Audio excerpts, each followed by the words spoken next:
Así, claro.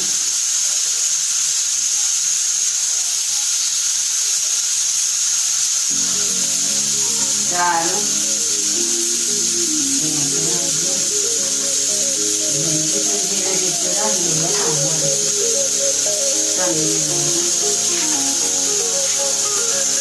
Por eso.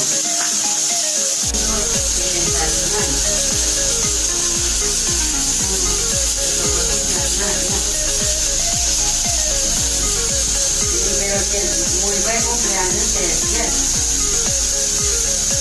Ay, sí.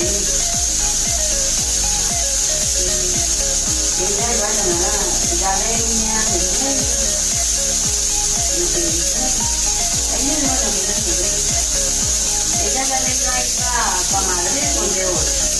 Y ya iba a venir para Colombia.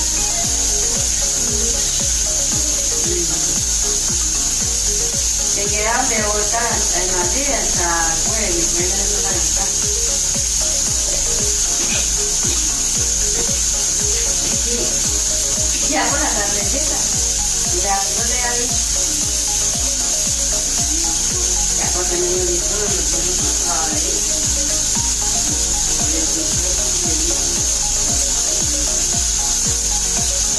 A la nuera, a la muchacha, a Blanquita y a la moneda, todo.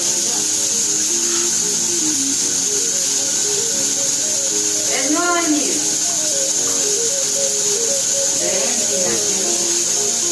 ¿Cuánto le va a quedar a ver? ¿Cuánto le lleva? Ah, ya tiene tu cariño. Ah, decimos que no tiene papel de tarjeta. Ah, bueno.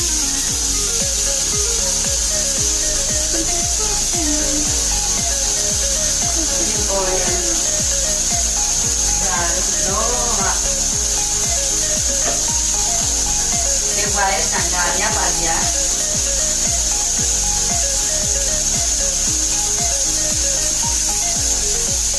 Ah, por eso. Y si la tiene para 10 años, ¿cierto? Entonces tiene que cumplir. Y cuando ya tenga los papeles, la